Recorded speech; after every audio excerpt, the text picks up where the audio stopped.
surga itu di mana sih, Ci? Terus kalau kita masuk ke situ harus bagaimana sih, Ci?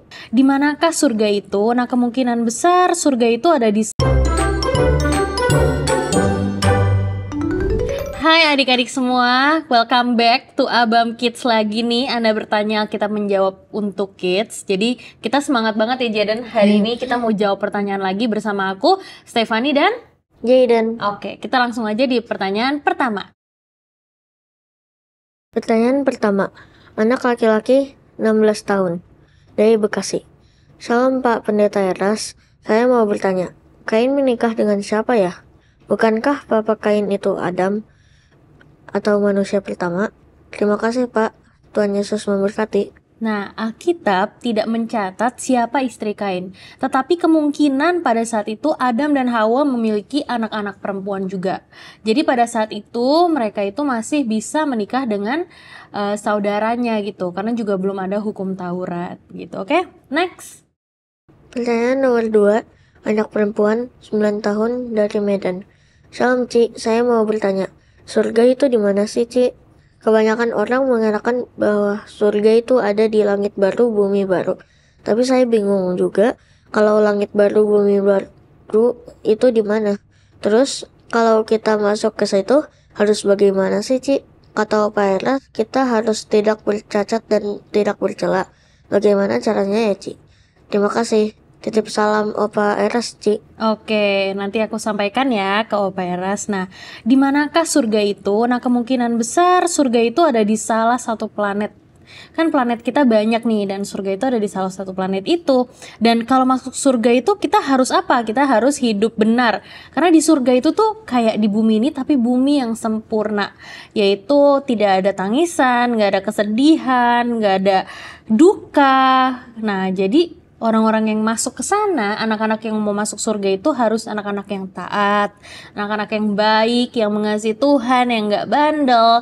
Jadi bener sih, bener banget kata Opa Eras, kita harus tidak bercacat dan tidak bercela. Tapi kan dalam prosesnya pasti kita jatuh bangun ya, kita nggak langsung sempurna. Tapi paling tidak kita tidak terus-terusan membuat dosa, berbuat dosa yang sama. Kita terus move on. Jadi kalau kita kemarin melakukan dosa ini, hari ini kita nggak lakuin lagi. Tuhan mengampuni, nah akhirnya kita naik kelas lagi, kita jadi pribadi yang lebih baik lagi. Dan akhirnya suatu saat nanti kita diterima deh dan masuk surga begitu. Next, Jaden. Pertanyaan nomor 3, anak laki-laki 12 tahun dari Bandung yang bertanya di Abam. Salam Opa Eras yang terkasih. Opa Eras, sekarang saya sudah berusia 12 tahun dan mau dibaptis sama Opa Eras. Apakah bisa? Saya ingin dibaptis sama Opa Eras bersama dengan saudara kembar saya. Kami suka ke Jakarta untuk ikut beribadah 2 malam, 2 pagi, dan juga ibadah raya di Mall Arta Gading atau CityCon. Saya dan keluarga pernah bertemu dengan Opa Eras beberapa kali di Mall Arta Gading dan 2 pagi di Kebun Jeruk. Saya dan keluarga sangat menghormati dan mengasihi Opa Eras dan selalu mendengar program Truth ID dari YouTube. Sehat selalu ya Opa, terima kasih sudah banyak memberi pengajaran yang benar dan seturut kehendak Bapa di surga bagi kami semua. Setelah kami mendengar dan mengikuti pengajaran dari Opa, kami tidak bisa mengikuti ibadah di tempat lain karena berbeda pandangan dan merasa tidak nyaman dengan khotbah-khotbah yang disampaikan oleh pendeta selain Opa Eras. Bagaimana ya Opa? Apakah boleh mengikuti ibadah online saja? Menurut Opa Eras, apakah saya bisa masuk surga dan tetap setia mengikuti teladan Tuhan Yesus? Dan bagaimana caranya untuk menahan supaya tidak berbuat dosa seperti menjadi toksik dalam game? Terima kasih, Tuhan Yesus memberkati. Boleh dibaptis sama Opa Eras juga. Tapi yang paling penting adalah sebelum dibaptis nih, kita harus berkomitmen dulu nih kalau kita mau bertobat ya. Kita nggak mau lagi bikin dosa. Jadi yang paling penting itu waktu kita mau dibaptis, kita jadi orang yang baru, kita jadi pribadi yang baru. Nah, tentang boleh nggak sih kita online aja ke gerejanya? Boleh, boleh juga. Tapi kalau bisa onsite lebih baik lagi, karena kalau onsite itu kita bisa langsung merasakan hadirat Tuhan di situ. Kita juga ketemu sama teman-teman lainnya yang juga sama-sama berjuang ikut Tuhan. Jadi kalau bisa onsite, tapi kalau nggak bisa jangan dipaksain, online aja. Nah, bisa nggak sih masuk surga? Bisa dong, bisa banget kalau kita berani untuk tekun ikut Tuhan, kalau kita berani setia untuk ikut Tuhan. Nah, pertanyaan terakhirnya, bagaimana caranya untuk menahan supaya tidak berbuat dosa seperti menjadi toksik dalam game? Nah, kadang-kadang aku suka lihat nih, kalau yang suka main game itu kan, kalau misalkan gamenya online, wah isinya kata-katanya kasar, apalagi kalau kesel. Tidak jarang loh teman-teman, kalau kita kalah game malah kita marahin adik kita. Padahal dia nggak ngapa-ngapain, tapi kalau kita kesel ya kita marah aja. Nah, kadang-kadang tuh kalau kita udah kecanduan atau suka banget main game, kita tuh jadi nggak bisa peduli sama sesama kita gitu. Tidak semua sih, tapi itu bahaya banget. Nah, gimana caranya kita nggak toksik dalam game? Kita tuh harus tegas sama diri sendiri. Misalkan kita masih jadi pelajar, kita masih belajar di sekolah. Nah, kita mau nih main game. Kita mesti tegas. Dalam satu hari kita mau main game berapa lama? Walaupun orang tua kita nggak larang, tapi kita harus tegas. Kamu mau main game satu hari 1 jam misalkan, atau 30 menit aja gitu ya. Misalkan kalau main game online biasa 2 game aja deh, atau 1 game aja cukup, sisanya belajar gitu. Tapi kalau hari Sabtu misalkan bisa berapa game. Nah, dalam game itu sendiri kita juga harus tegas. Kita nggak boleh nih ikut-ikut teman-teman kita yang ngomongnya kasar, yang kalau kesel malah ngatain. Itu toksik banget loh, bukan cuma toksik buat orang lain, itu toksik buat diri kita sendiri gitu. Karena lingkungan kita jadi nggak baik gitu, dan akhirnya kita jadi serupa deh. Teman kita ngomong kasar, kita ikutan ngomong kasar. Makanya artinya apa? Kita harus belajar tegas sama diri sendiri. Tegas dalam ikutin waktunya, berapa lama kamu mau main game. Dan yang kedua, tegas juga, kamu jangan sampai gara-gara main game jadi serupa sama teman kamu. Ngomongnya jadi kasar, ngomongnya jadi kotor. Oke? Good luck. Lanjut. Pertanyaan nomor 4, anak laki-laki 5 tahun dari Palembang yang bertanya di Abam. Halo Pak Eras, aku belum bisa menulis, jadi kok aku tuliskan di WhatsApp ini. Aku suka ikut Nai-Nai atau Nenek menonton Abam. Opa, aku mau bertanya, mengapa orang baik dan taat seperti Kak Melita dan Kak Melisa meninggal begitu cepat dan tidak dibangkitkan? Padahal Tuhan Yesus kan hebat, bisa melakukan segalanya. Terima kasih Pak Eras, God bless you. Nah, teman-teman, kita harus mengubah cara pandang kita tentang kematian. Kematian itu bukan kecelakaan loh, teman-teman. Mungkin Tuhan bisa melihat kalau mereka masih hidup, mungkin bisa lebih ada apa-apa lagi. Karena kadang-kadang, bukan kadang-kadang ya, bahkan kematian itu juga cara Tuhan menyelamatkan kita, cara Tuhan melindungi kita. Jadi mungkin, atau cara Tuhan mencegah sesuatu yang mungkin gak baik terjadi di hidup kita. Jadi kematian itu bukan kecelakaan, oke? Next.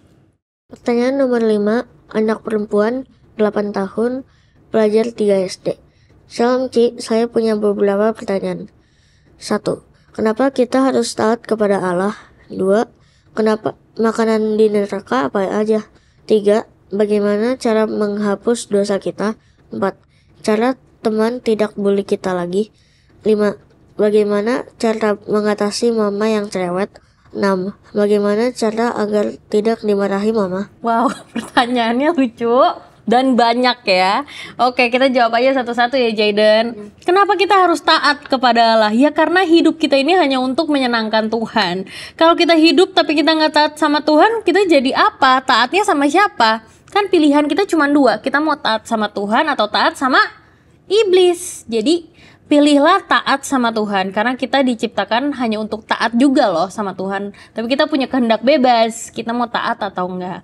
Nomor 2, makanan di neraka tuh apa aja?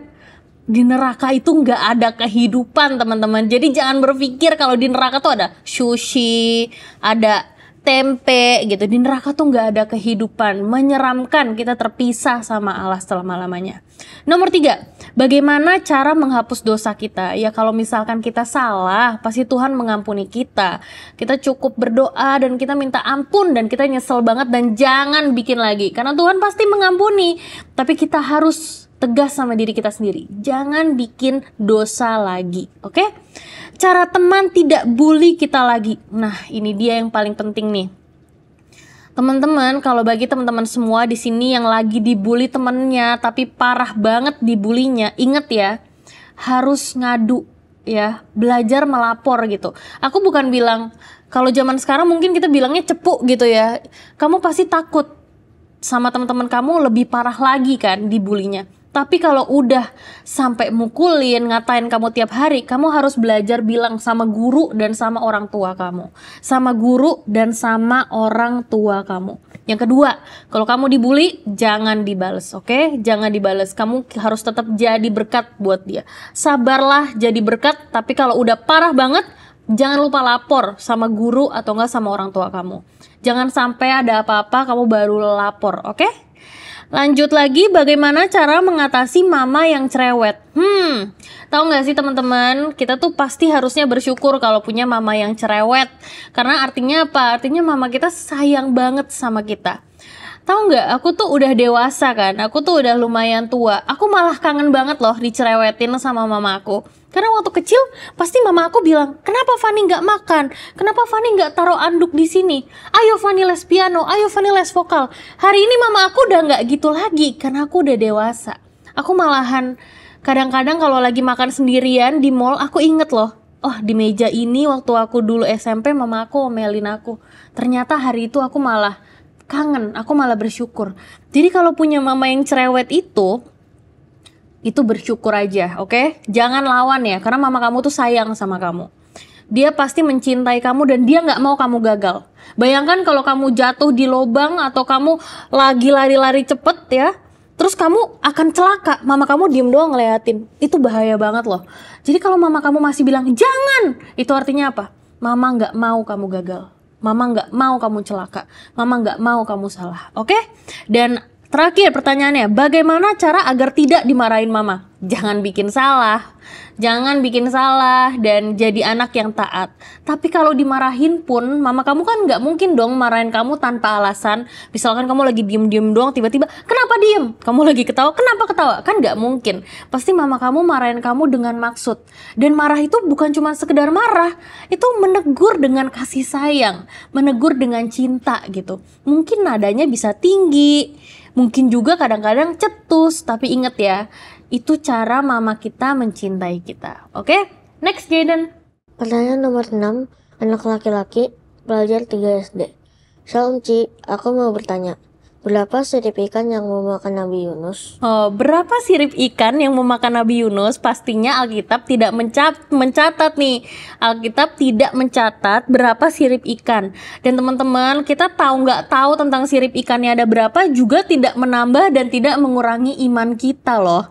Jadi sebenarnya kita nggak begitu perlu tahu tuh berapa sirip ikannya, oke? Next. Pertanyaan nomor 7, anak perempuan 8 tahun, pelajar 3 SD.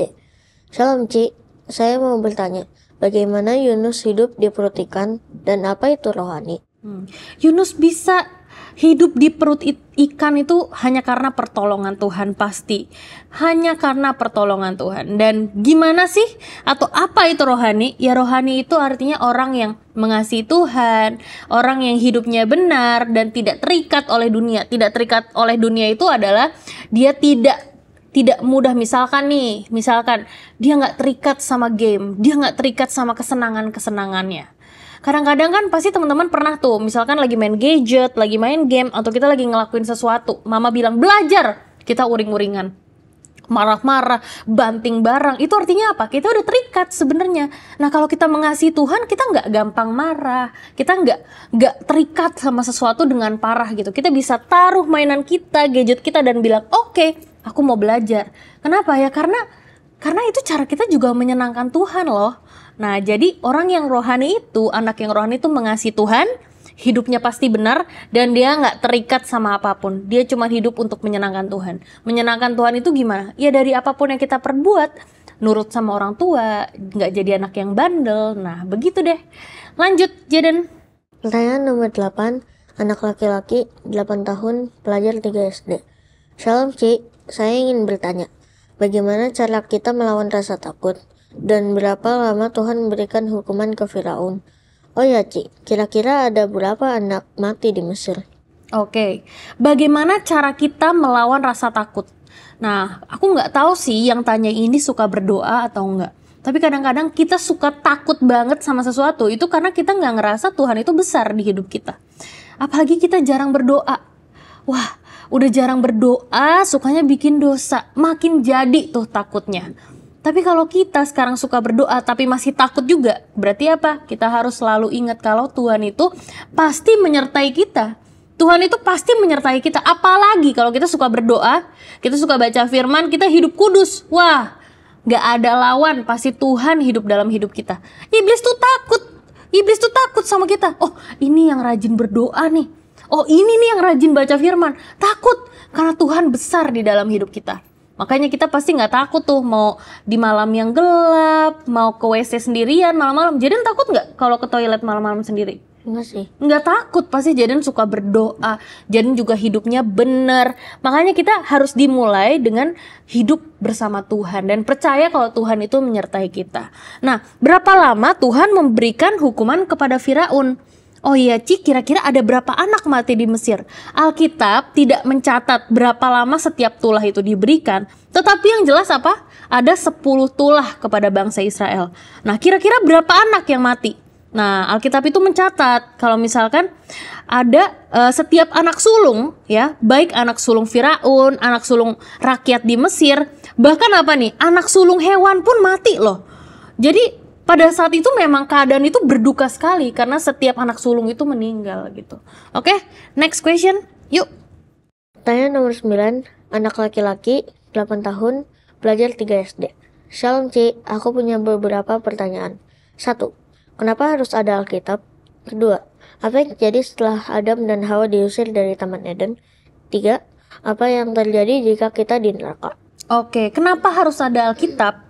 Ya karena Alkitab itu untuk menuntun hidup kita atau tuntunan hidup atau manual book hidup kita. Sama kayak misalkan kita beli barang nih, biasa kan kita dapat manual booknya, gimana cara buka aplikasi ini, gimana cara buka aplikasi itu, gimana cara mengganti ini, mengganti itu, atau kamu beli mainan gitu, biasa ada manual booknya juga misalkan gitu. Jadi Alkitab itu tuh untuk menuntun kita.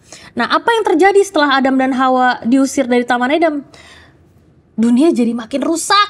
Dunia tuh karena ada Adam dan Hawa jatuh dalam dosa, terus diusir dari Taman Eden, ya jadi seperti sekarang, ada kejahatan, ada perang, ya dunia jadi rusak deh gitu.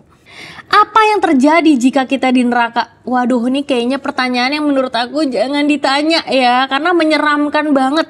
Yang pasti kita nggak perlu tahu, karena di situ cuman ada penderitaan. Neraka tuh nggak enak banget. Bayangkan kita terpisah sama Allah selama-lamanya, ya. Cuman ada, kalau Alkitab tertulisnya cuman ada ratap tangis dan gertak gigi. Tahu nggak gertak gigi tuh gimana sih?